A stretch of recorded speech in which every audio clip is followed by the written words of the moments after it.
오늘은 대우리문답 23문을 읽으면서 첫 범죄 이후에 사람이 어떤 처지에 떨어지게 되었는가를 살펴보겠습니다. 먼저 23문을 함께 낭독하겠습니다. 23문. 타락으로 말미암아 인류는 어떤 처지에 떨어지게 되었습니까? 답.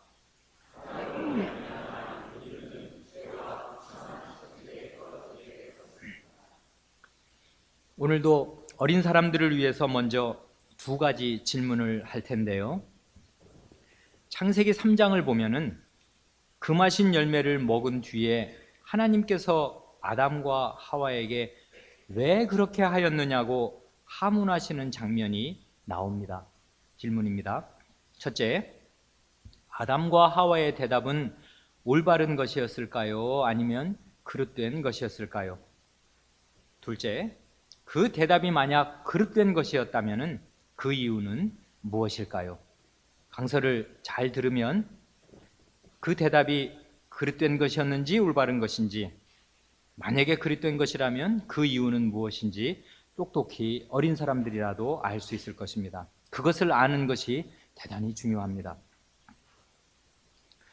오늘은 대우리문답 23문을 강설하기에 앞서서 먼저 21문에 나오는 의지의 자유에 대해서 간단히 말씀드리겠습니다. 첫사람의 첫 범죄가 그 이후에 다른 모든 범죄와 다른 점은 대우리문답 21문에서 고백하는 대로 그가 첫사람이 의지의 자유를 가진 상태에서 그 자유의지를 따라 하나님의 계명을 위반하였다는 사실입니다. 나중에 차차로 살펴보겠습니다마는 첫사람이 그렇게 범죄하여 창조받은 지위에서 떨어진 뒤로는 아담 자신뿐만 아니라 그 후에 오고 오는 모든 인류가 온전한 의지의 자유를 행사할 수 없게 되었습니다. 왜냐하면 타락의 영향으로 사람의 지정의가 다 부패하여져서 사람의 지식과 감정뿐만 아니라 의지에도 큰 결함이 생기게 되었기 때문입니다. 죄를 지은 다음부터 사람은 죄의 종이 되고 공중의 권세 잡은 자인 사탄을 따르게 되어서 죄를 짓지 않으려고 결심한다고 하여도 죄를 짓지 않을 수 없는 비참한 상태에 떨어지게 되었습니다. 그러니 종이나 노예를 가리켜서 자유인이라고 말할 수 없듯이 죄의 종이 된 모든 사람을 가리켜서 자유의지를 가진 존재라고 말하기가 어렵습니다. 그러나 첫사람은 창조받은 지위에 있었을 때에는 그에게 온전한 의지의 자유가 있었습니다. 그는 죄를 안 지으려면 얼마든지 안 지을 수 있었습니다. 그러니까 사탄이 첫사람을 강제하여서 억지로 죄를 짓도록 한 것이 아닙니다. 사탄은 다만 거짓말로 그를 유혹하였을 뿐입니다. 물론 첫사람이 하나님의 계명을 위반하도록 거짓말로 유혹한 사탄의 죄가 크고 크지만은 그 거짓말과 유혹을 뿌리치지 않고 그대로 받아들여서 범죄한 것은 온전히 첫사람의 책임입니다. 그 책임을 사탄에게 전가할 수는 없습니다. 심지어 그 이후에 죄의 종이 된 상태에서 죄를 짓는다고 하여도, 우리들의 죄가 다 그렇잖아요. 그 범죄에 대한 책임은 언제나 범죄자 자신에게 있는 것이지 다른 누구에게 전가할 수 없을진데, 하물며 의지의 자유를 온전히 가진 상태에서 지은 죄의 책임을 다른 존재에게 전가할 수는 없는 것입니다. 사람이 하나님의 계명을 위반하여서 금하신 열매를 먹는 죄를 저질렀을 때 그에게 중대한 변화가 일어났습니다. 오늘 우리가 읽은 창세기 3장의 본문은 범죄한 이후에 사람이 어떤 비참한 처지에 떨어지게 되었는가를 보여줍니다. 첫사람 이후에 사람에게 일어난 변화를 세 가지로 살펴보겠습니다. 첫째로 3장 7절을 보면 이에 그들의 눈이 밝아 자기들의 몸이 벗은 줄을 알고 무화과 나무 잎을 엮어 치마를 하였더라 합니다. 그들의 눈이 밝아졌다고 합니다. 눈이 밝아진다는 말은 원래의 의미가 눈이 열린다, 눈이 떠진다는 뜻인데, 이 말은 실은 3장 5절에서 뱀이 여자를 유혹하였을 때 하였던 말입니다. 너희가 그것을 먹는 날에는 너희 눈이 밝아 하나님과 같이 되어 선악을 알 줄을 하나님이 아심이니라. 그러니까 그 열매를 먹으면 마치 감았던 눈을 뜨듯이 눈이 열려서 하나님과 같이 되어 선악을 알게 될 것이라고 하였습니다. 그 말을 듣자 여자는 눈이 밝아지고 싶었고 하나님과 같이 되어 선악을 알고 싶었습니다. 그래서 그 열매를 따서 먹었습니다. 그리고 자기와 함께한 남편에게도 주니 남편도 먹었습니다. 그렇게 하였더니 이 3장 7절은 과연 뱀의 말대로 그들의 눈이 밝아졌고 그들의 눈이 열렸다고 합니다. 그런데 그렇게 밝아진 눈으로 본 것은 무엇입니까? 그들은 자기들의 몸이 벗었다는 사실을 알게 되었습니다. 그런데 그 사실을 그냥 알고 만 것이 아닙니다. 그 사실을 안 순간 도저히 그대로 가만히 있을 수가 없었습니다. 그래서 무화과 나무 잎을 엮어 치마를 하여서 치부를 가렸습니다.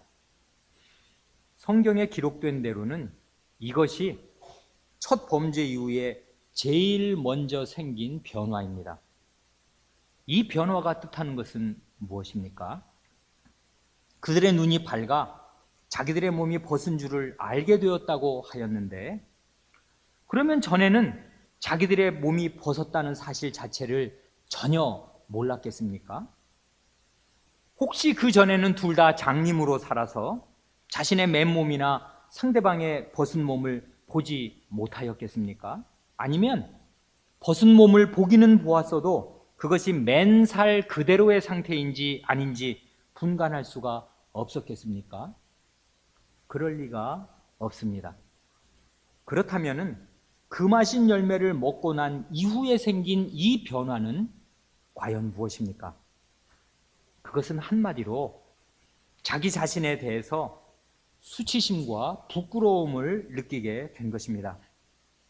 그래서 무화과 나무 잎을 엮어 치마를 하여서 자기 몸을 가렸습니다. 사실은 그 열매를 먹기 전이나 후나 눈에 보이는 맨몸 자체는 똑같습니다. 몸은 그대로이지만 그 몸을 바라보는 사람 자신이 달라진 것입니다.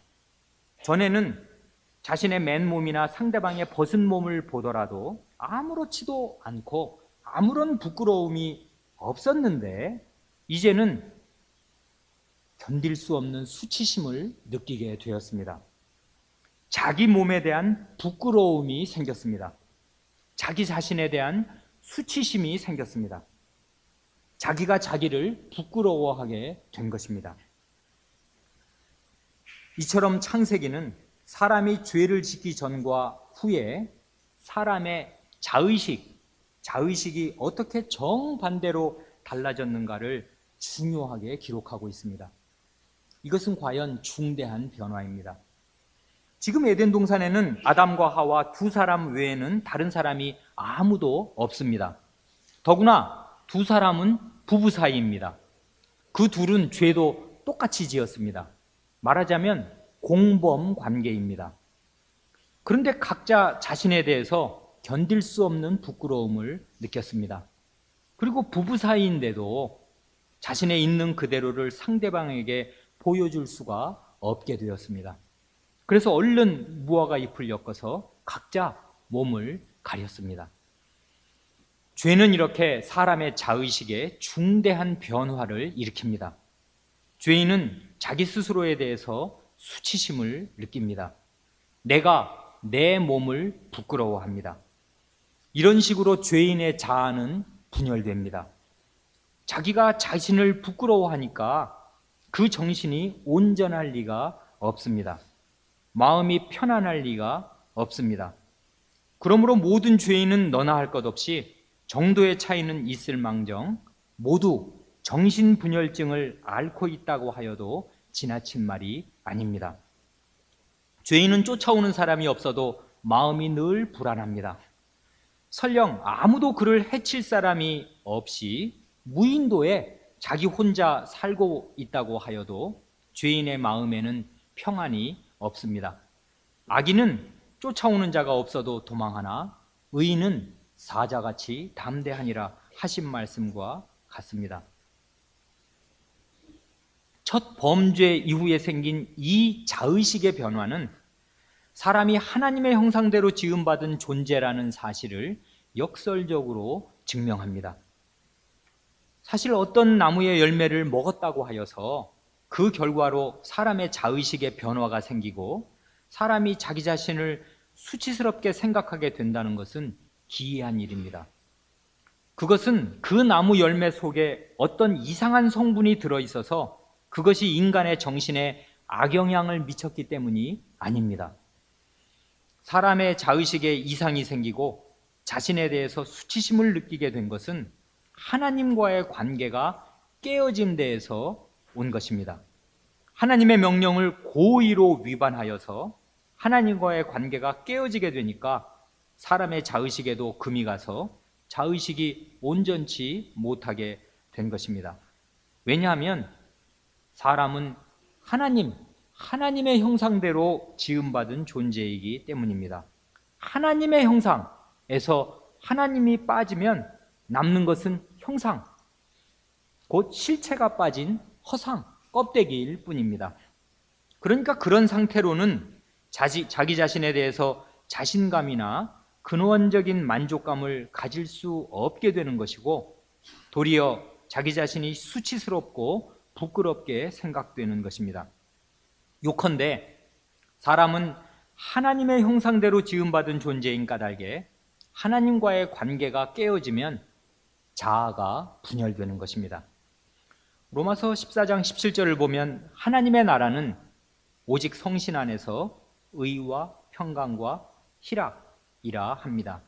하나님의 나라는 그것이 하나님의 나라인 까닭에 오직 하나님이신 성신 안에 있을 때 맛볼 수 있는 나라입니다.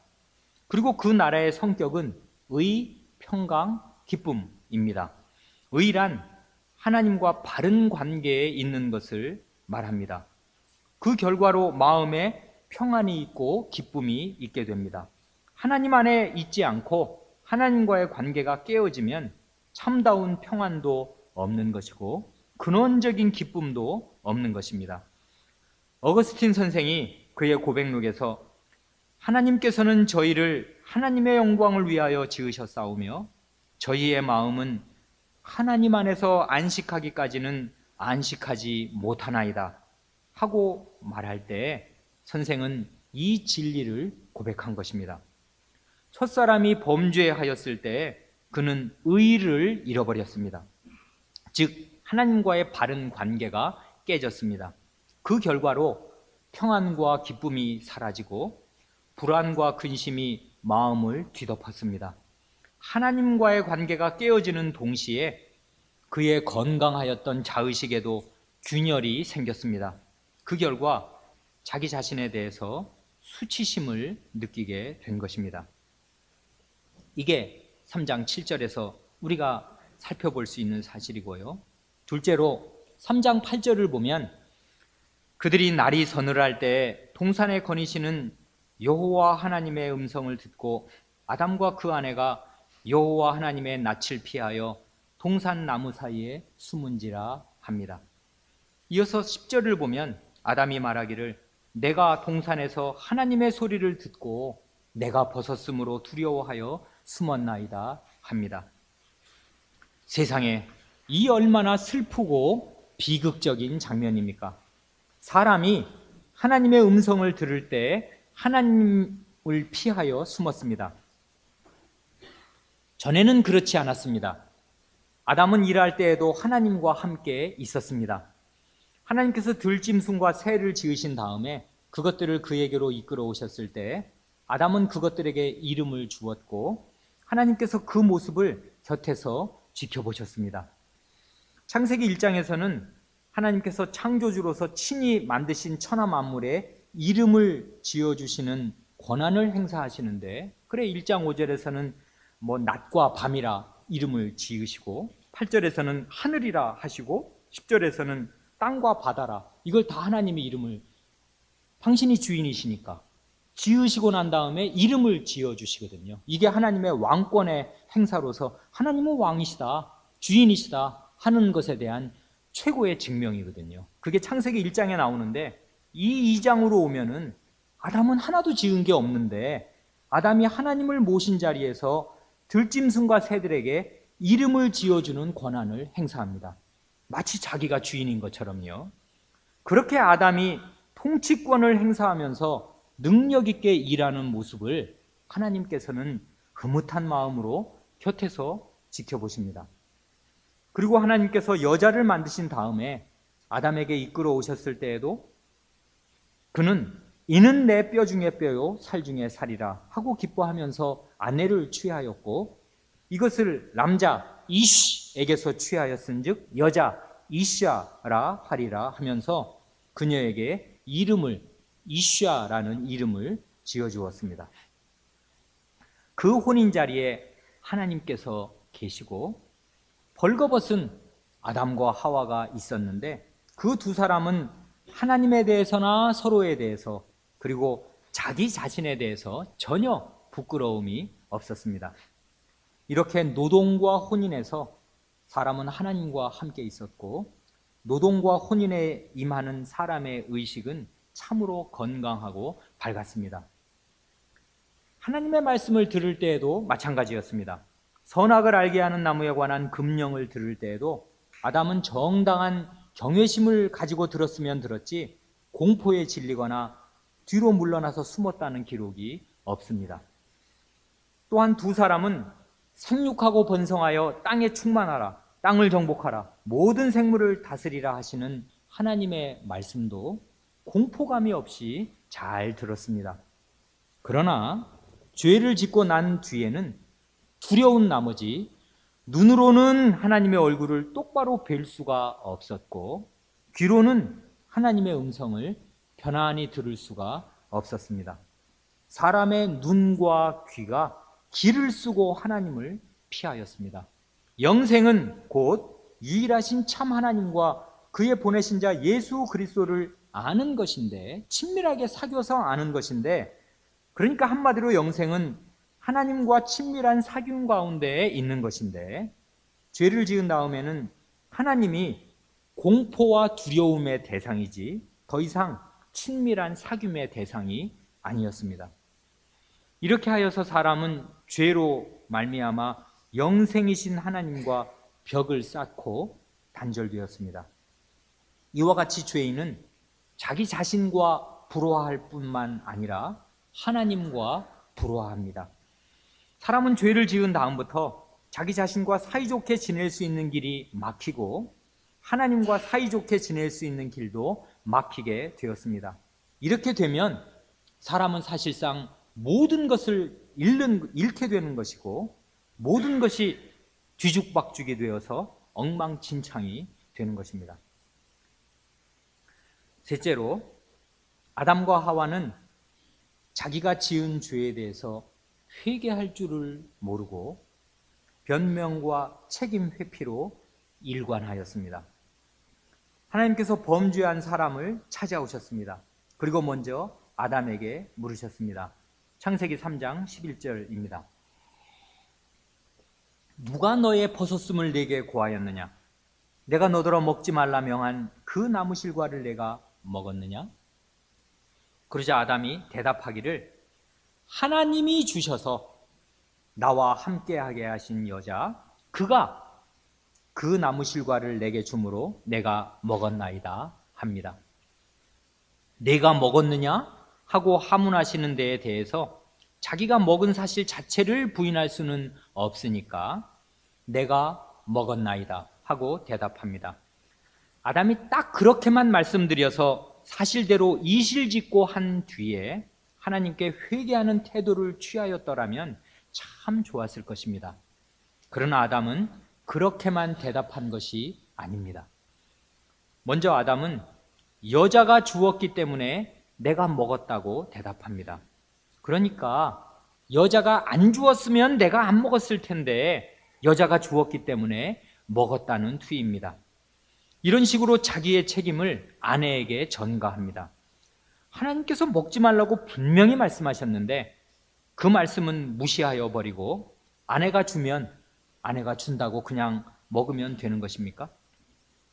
사실은 하와가 그 열매를 먹은 데에는 아담의 책임도 큰 것입니다. 하와는 아담의 관할 아래에 있는 사람이고 그 열매를 먹으면 안 되는 이유를 하와에게 똑똑히 가르쳐 주어야 할 책임이 다름 아닌 아담 자신에게 있었기 때문입니다. 그런 책임 있는 위치에 있는 사람이 겨우 한다는 말이 아내가 주었기 때문에 먹었다는 것입니다.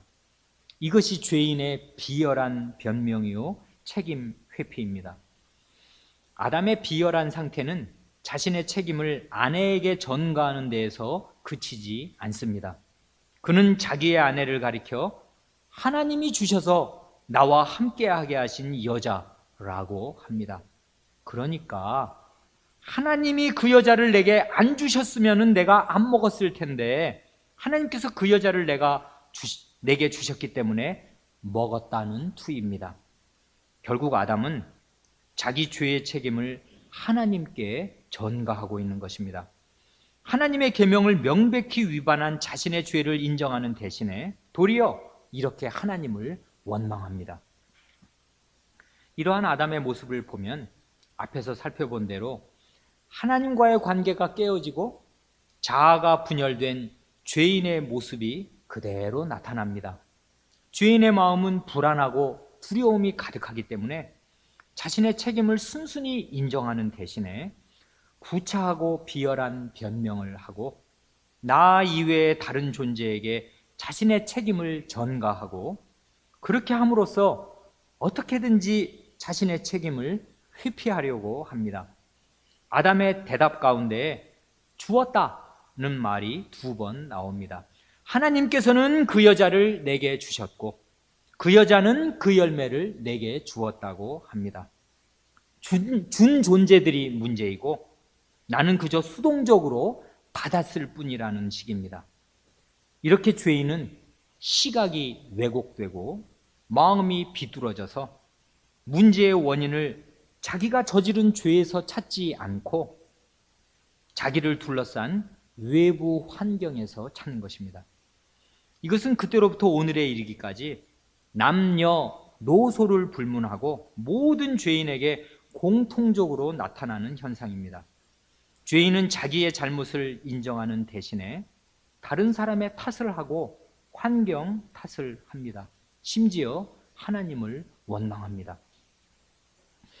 이번에는 하나님께서 하와에게 물으셨습니다. 내가 어찌하여 이렇게 하였느냐? 그러자 하와는 이렇게 대답합니다. 뱀이 나를 꿰므로 내가 먹었나이다. 자기의 죄를 시인하고 회개하는 대신에 자기 죄에 대한 책임을 뱀에게 전가합니다. 하나님께서 분명히 먹지 말라고 금하셨는데 뱀이 꿰면 먹어도 되는 것입니까? 조금만 생각하여 보아도 이것은 말도 안 되는 대답인데 죄인은 이렇게 필사적으로 자기를 변명하고 자기의 책임을 회피할 구멍을 찾는 것입니다.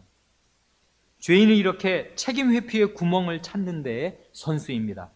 뱀이나 쥐가 자기 구멍을 찾는 것보다 더 빨리 찾습니다.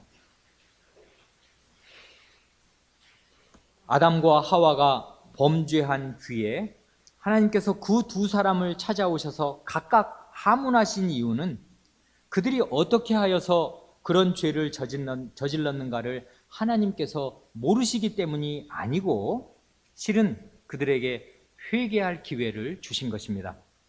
그러나 그 2사람은 자기의 죄를 인정하고 참되게 회개하는 대신에 비열한 변명과 책임 회피로 일관하였습니다. 이러한 그 2사람의 모습을 바라보실 때 하나님의 마음이 얼마나 비통하셨겠습니까? 이렇게 되라고 지으신 것이 아니지 않습니까? 이에 하나님께서는 죄를 범한 당사자들에게 징벌을 선고하셨습니다. 죄를 물으실 때에는 아담, 하와의 순으로 하문하셨지만은 징벌을 선고하실 때에는 범죄한 순서를 따라서 뱀, 하와, 아담의 순으로 선고하셨습니다. 뱀에게는 회개를 기대할 수가 없기 때문에 사탄이잖아요. 한 말씀도 묻지 않으시고 곧바로 심판을 선고하셨습니다. 뱀은 거짓말로 여자를 꾀어서 하나님께 반역하게 하였고 결국 여자를 자기와 같은 편으로 만들었지만은 하나님께서는 여자와 뱀 사이에 적대감을 둘 것을 말씀하시고 이게 내가 너로 여자와 원수가 되게 하고 하는 말씀의 뜻이지요. 여자의 후손이 뱀의 머리를 깨뜨릴 것을 선언하셨습니다. 뱀에게 선언하신 말씀의 의미에 대해서는 지난달에 천사를 향한 섭리를 살펴볼 때 19문 강해에서 어느 정도 말씀드렸습니다. 그 다음에 하나님께서 하와에게 내리신 징벌은 이것입니다. 내가 네게 잉태하는 고통을 크게 더하리니 네가 수고하고 자식을 낳을 것이며 너는 남편을 사모하고 남편은 너를 다스릴 것이니라. 이 징벌의 내용은 크게 두 가지입니다. 첫째로 임신과 출산 과정에서 고통을 크게 더하셨습니다. 설령 무죄 상태에서 임신과 출산을 하였더라도 어느 정도 수고가 따르는 것은 사실이었겠지만은 죄를 짓고 난 이후에는 그 고통이 대단히 커졌습니다.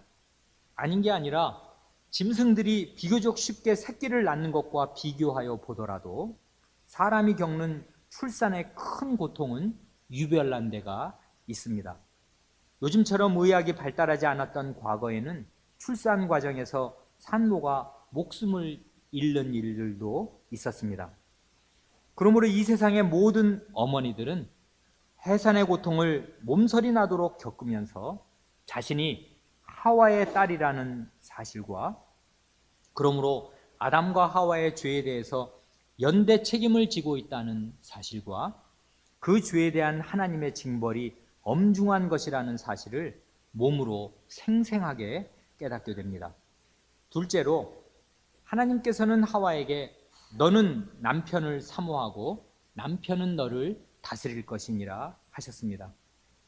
남편은 너를 다스릴 것이니라 하는 말씀의 뜻은 알겠는데 그 앞에 나오는 너는 남편을 사모한다는 말은 무슨 뜻인지 잘 알기 어렵잖아요.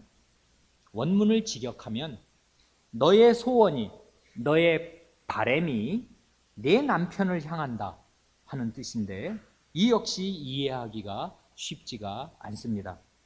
그래서 해석과 설명이 필요합니다. 내 소원이 남편을 향한다 하는 말은 한마디로 아내가 남편을 지배하기를 원한다는 뜻입니다. 그러니까 내 소원이란 곧 남편을 지배하기를 원하는 소원을 가리킵니다. 그래서 표준 세번역에서는 이 3장 16절 하반절을 이렇게 옮겼습니다.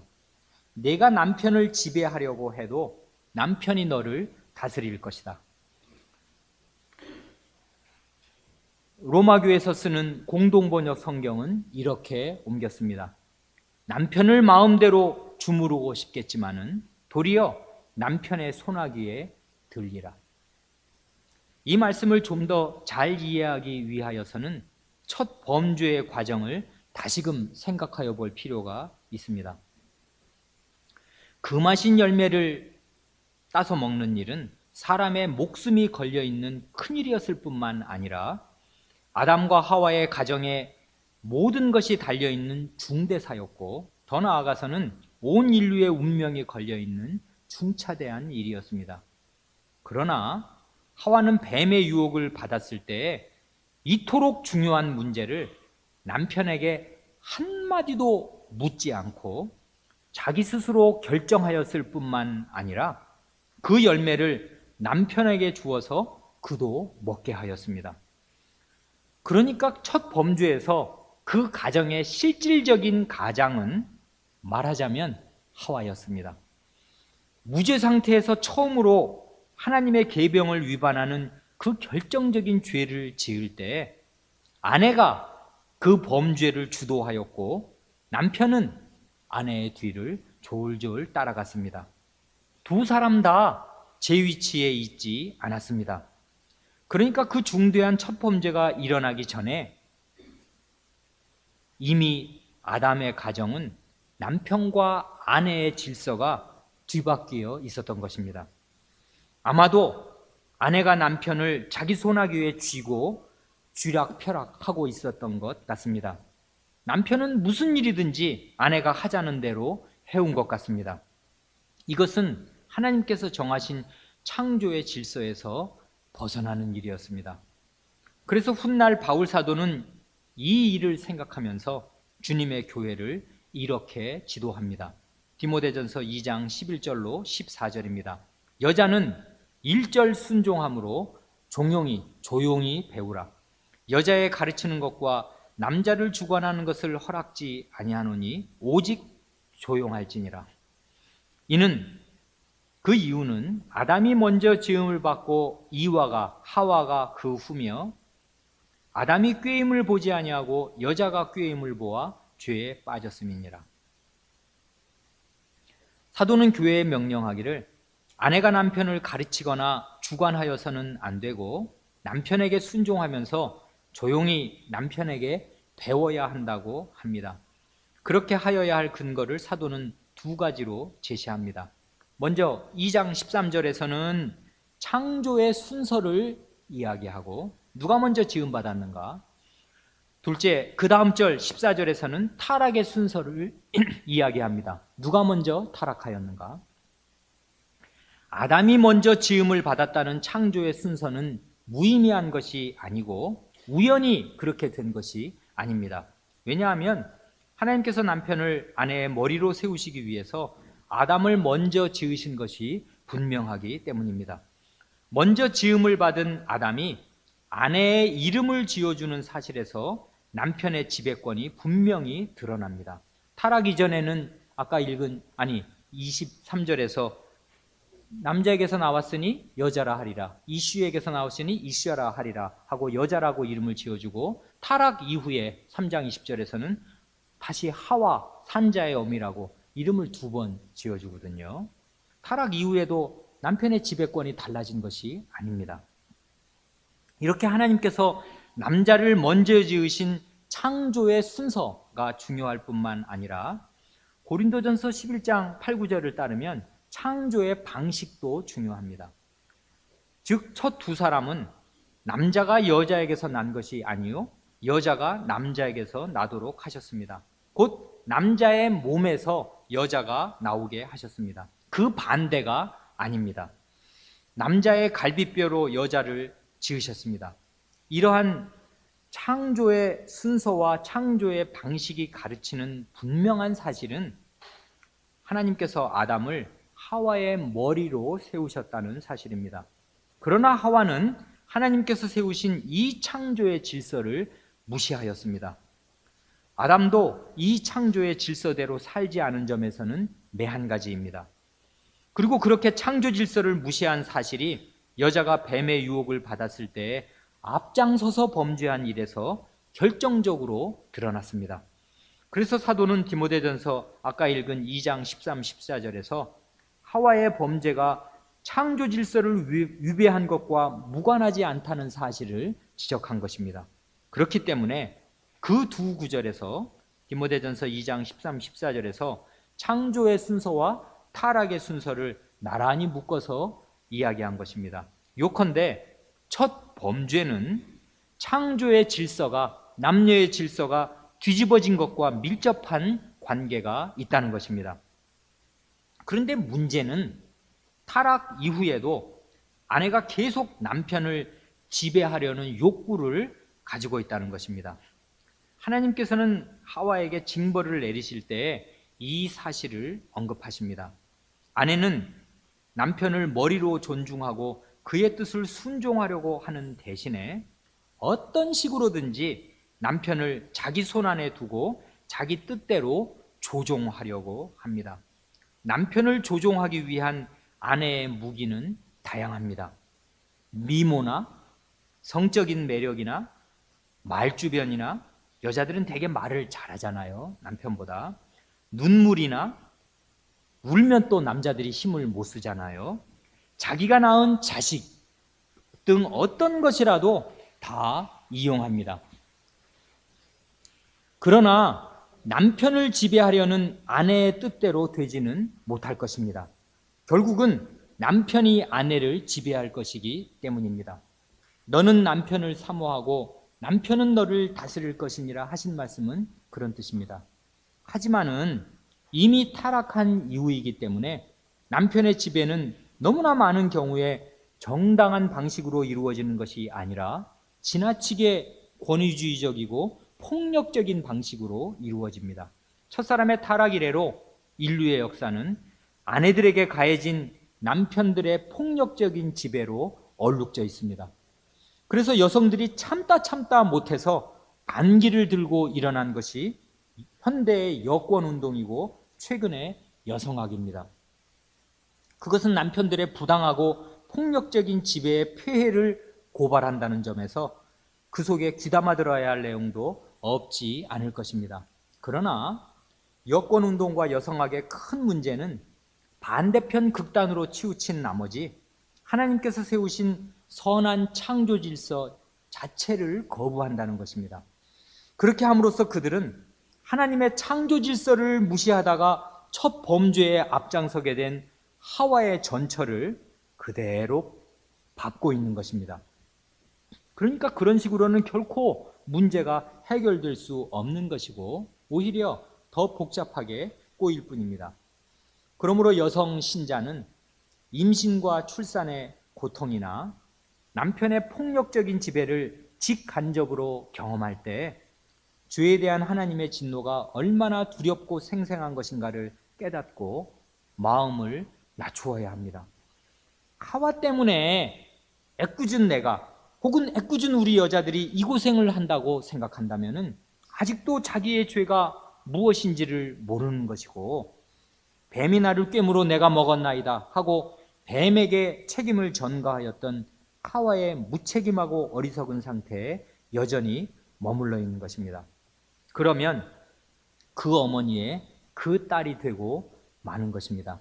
우리 교회의 우리 여성 신자들은, 특히 기혼 여성들은 자기의 소원이 남편에게 있다는 이 두려운 말씀, 남편을 내가 계속 지배하려고 한다는 이 하나님의 판단을 아주 무겁게 알아들여야 할 것입니다.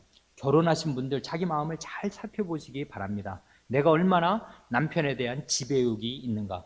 남편을 지금 계속 내 아래 두려고 하고 남편을 조종해서 내 말을 듣는 사람으로 만들려고 하는가. 그런 욕구가 어떻게 끝없이 나오는가. 여성에게 가장 안 되는 게 지배와 복종입니다. 여성은 사랑이 많잖아요. 다정다감하거든요. 그래서 모든 사람을 자기와 친구로 만들고 자기와 평등하게 만듭니다. 이게 여성의 가장 큰 장점입니다. 반면에 지배관계에 대단히 취약합니다. 자기 위에 머리가 있다는 사실을 인정하지 잘 않아요. 생내적으로 여성의 특징이 그렇습니다.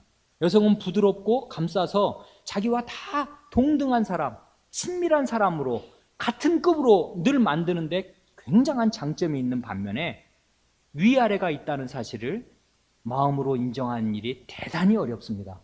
혼인해도 마찬가지입니다. 그러니 남편이 그 자기 윗사람이라는 사실, 내가 그 말을 들어야 될 사람이라는 사실이 잘 마음에 인정되지 않고 친해지고 나고 부부처럼 친한 게 없잖아요. 그러고 나면은 남편을 조종하려고 한단 말이에요. 그래서 결국 남편 위에 앉아서 자기 뜻대로 남편을 부리려고 합니다. 남편은 자기보다 힘도 세고 이것저것 할 줄 아는 게 많으니까 내가 어떻게 하면 남편을 움직일 줄을 방법을 다 터득해가지고서는 남편을 움직이려고 하는 것입니다. 그 밑에 들어가려고 하지 않습니다. 이게 하나님의 판단이에요. 하나님, 내 소원이 남편에게 있다. 내가 남편을 지배하려고 한다. 그러나 그 일은 결코 성사되지 않는다. 이 하나님의 말씀이 얼마나 사실적이고 생생하며 두려운 말씀이 되는지를 깊이 생각하시기 바랍니다.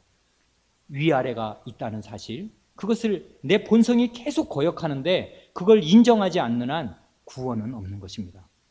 그래서 여자가 해산함으로 구원을 얻는 것입니다. 자기 위치를 알고 자기를 어느 위치에 두셨는가를 알고 거기에 순응할 때 여자는 구원을 얻는 것입니다.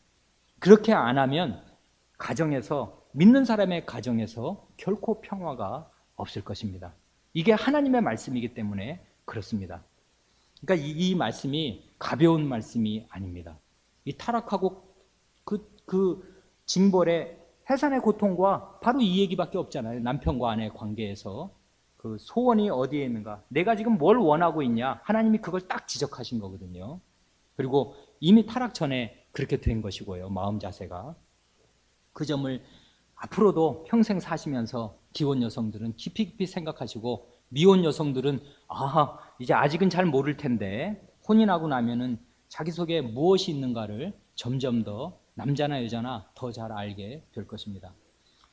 마지막으로 하나님께서 아담에게 내리신 징벌은 이것입니다.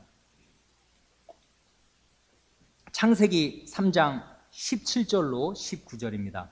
내가 내 아내의 말을 듣고 내가 너더러 먹지 말라 한 나무 실과를 먹었은즉 땅은 너로 인하여 저주를 받고 너는 종신토록 수고하여야 그 소산을 먹으리라.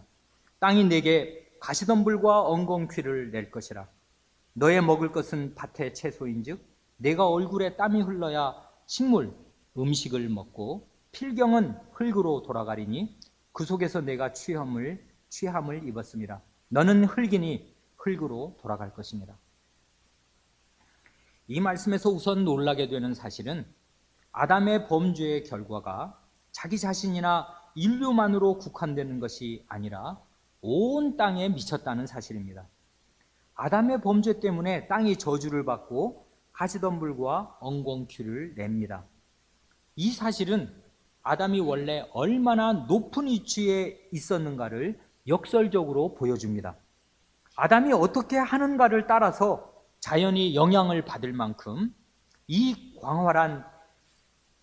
사람은 이 광활한 대자연에서 중심적인 존재였습니다. 하나님과 사람 사이의 관계가 깨어지니까 땅도 저주를 받습니다. 사람의 범죄로 인하여 피조물이 다 이제까지 함께 탄식하며 함께 고통하는 것을 우리가 안다고 바울 사도는 말합니다. 아담이 받은 징벌은 크게 두 가지인데요. 첫째는 얼굴에 땀이 흐르도록 수고하여야 간신히 먹고 살 수 있을 만큼 고생한다는 것이고요. 둘째는 그렇게 평생을 고생하다가 결국 죽어서 흙으로 돌아간다는 것입니다. 금하신 열매를 먹으면 정령 결단코 죽으리라 하고 경고하신 그대로 되는 것입니다. 본래는 이렇게 되라고 사람을 지으신 것이 결코 아닙니다. 하나님께서 사람을 흙으로 지으신 것은 틀림없는 사실이지만은 죽도록 고생하면서 일하다가 결국은 죽어서 흙으로 돌아가 버리라고 사람을 지으신 것은 정령 아닙니다. 하나님께서는 사람을 흙으로 지으신 다음에 그 코에 친히 생명의 숨결을 불어넣으셨습니다. 더구나 사람을 하나님의 형상을 따라 지으셨습니다. 그것은 흙으로 지으신 사람을 이 땅에서 살게 하시다가 마침내 하나님께서 계시는 하늘로 끌어올리시려는 것입니다. 하나님과 함께 영원히 복되게 살게 하시려는 것입니다. 그러므로 사람이 하나님의 형상대로 지음받은 존재라는 자신의 정체성을 보존하고 있는 한 사람은 결코 죽을 일이 없는 것이고 흙으로 돌아가 버릴 일이 없는 것입니다. 하나님께서는 영생하시는 분인데, 영원히 사시는 분인데 그 하나님의 형상이, 하나님의 모습이 어떻게 소멸되어 없어져 버릴 수가 있겠습니까? 그러므로 죽음은 결코 사람에게 자연스러운 현상이 아닙니다. 죽음은 본래 하나님의 형상에게는 얼토당토 않은 것이고 있을 수가 없는 것입니다. 하나님의 형상이 없어져 버리면 하나님의 모습이 없어져 버리는 거예요. 그런데 하나님의 모습이 가시적으로 나타나도록 사람을 하나님의 모습으로 지으셨는데 그 모습이 없어져 버리면 하나님은 늘 영으로만 계시는 거 아니에요? 하나님의 창조 목적을 완전히 없애버리는 거라고요. 그러니까 죽음은 원래 하나님의 형상에게는 있을 수가 없는 것입니다. 하나님의 형상은 없어질 수가 없는 거 아니에요? 영광이 계속 찬란하게 나타나는 것이죠. 그러니까 사람은 자연의 일부다 하고 말하면서 식물이 자라서 꽃피고 열매가 맺다가 시들어 죽는 것이 자연스러운 일이듯이 사람도 나고 자라다가 늙어 죽어서 자연으로 돌아가는 것이 지극히 자연스러운 일이다 하고 말하는 것은 성경의 가르침과는 거리가 먼 이교적인 주장일 뿐입니다. 하나님의 형상대로 지음받은 존재인 사람이 죽게 된 것은 오직 그가 하나님을 떠났기 때문이고 하나님의 말씀을 어겼기 때문입니다. 하나님의 형상대로 지음받은 존재인 사람에게서 하나님이 빠지면 남는 것은 흙밖에 없습니다. 그러니까 너는 흙이니 흙으로 돌아갈 것이니라 하신 말씀은 죄를 지어서 하나님을 떠나버린 사람에게 하시는 말씀이지 창조받은 고귀한 지위에 있는 사람에게 하시는 말씀이 아닙니다.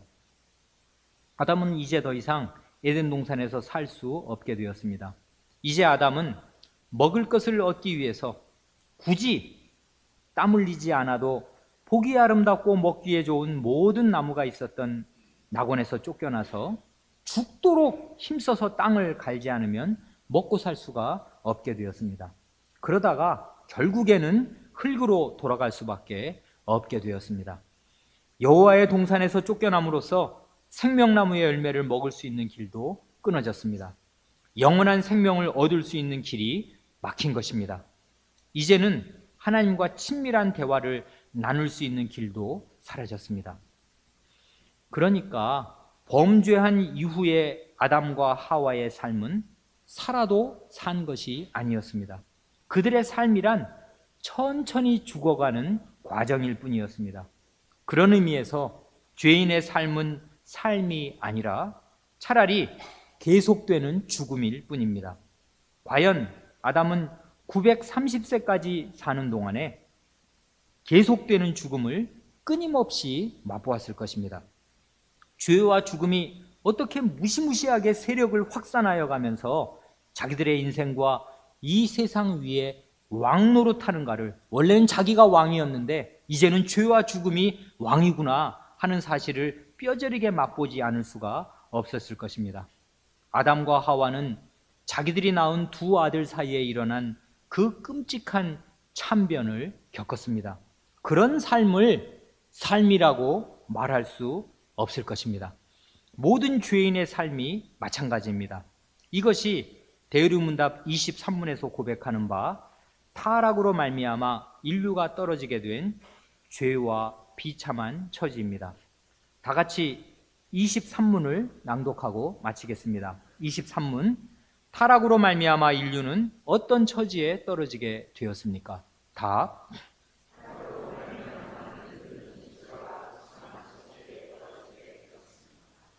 거기 맨 마지막에 각주가 있잖아요. 이게 아주 흥미로운 각주인데 뜻깊습니다. 인생은 계속되는 죽음일 뿐이라는 이 표현은 도르트 대회 때 택한 1618년이요. 그러니까 이제 2018년이 되면은 도르트 대회 400주년이 되는 거겠지요. 도르트 대회 때 택한 유아 세례 예식문에 나옵니다. 곧 세례 전에, 유아 세례를 주기 전에 세례 전에 기도하고 세례 받은 다음에 기도하거든요. 세례 전에 기도해서 이렇게 기도합니다. 이 세상의 삶은 계속되는 죽음일 뿐이지만 이 아이로 하여금 주님의 약속에서 위로를 받고 이 세상을 하직하게 하여 주시며 마지막 날에 주님의 아드님이신 그리스도의 심판대 앞에 두려움 없이 설 수 있게 하여 주시옵소서. 그러니까 이게 예식문의 내용이 참 깊습니다. 아이가 처음 태어나서 한 달밖에 안 된 아이 유아 세례를 주면서 이 아이가 사는 삶은 계속되는 죽음일 뿐이다. 그러나 주님의 약속에서 위로를 얻고서 이 세상을 하직하게 하게 달라. 이 아이가 처음 태어난 한 달 피덩이를 놓고서 이 아이가 죽을 때를 생각하고 이 아이가 마지막에 그리스도의 심판대 앞에 두려움 없이 설 수 있게 해달라고 기도합니다. 그러니까 이 도르트 신조는요, 전적 타락을 얘기하잖아요. 그러니까 이 도르트 신조의 죄에 대한 이 깊이는 대단히 심오합니다. 그러니까 자기 아이를 낳고 나서도 이렇게 심오한 기도를 맨 첫 순간에, 그 아이가 교회 처음 나오는 세례를 받는 그 순간에 이렇게 죄에 대한 깊이 있는 이해 위에서 이런 이 진정한 기도, 이 세상의 삶이라는 게, 이 아이가 살아갈 삶이라는 게 이 죄인의 삶은 계속되는 죽음일 뿐이다. 그런데 이 아이는 그리스도 안에 있으니까 이게 하나님 안에서 위로를 얻고 하나님의 약속에서 위로를 얻고 이 세상을 하직하게 해달라. 이런 기도를 드립니다. 이 도르트 신조하고 도르트 교회법, 여기에 딸린 이 예식문, 이게 도르트 신조가 말하자면 종합 선물 세트거든요. 거기 신조를 주고 그 법에 따라서 교회를 운영하게 하고, 그리고 이런 아름다운 예식문을, 우리에게 심오한 예식문을 주어서 우리가 믿는 이 신앙의 도리가 얼마나 현실에 맞고 그리고 얼마나 깊이가 있는가 하는 것을 이렇게 잘 가르쳐 줍니다. 기도하겠습니다.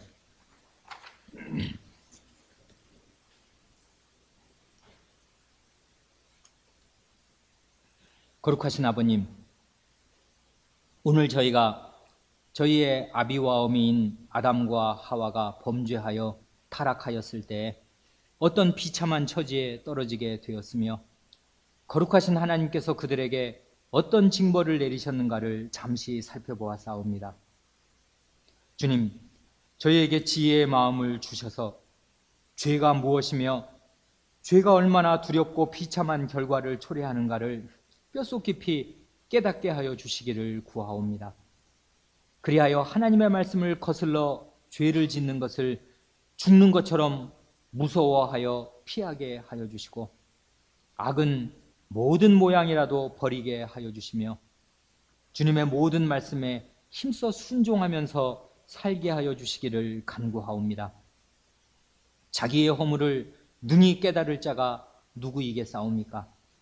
저희를 숨은 허물에서 벗어나게 하여 주시고, 또한 저희로 고범죄를 짓지 않게 하셔서 그 죄가 저희를 지배하지 못하게 하여 주시기를 구하옵니다.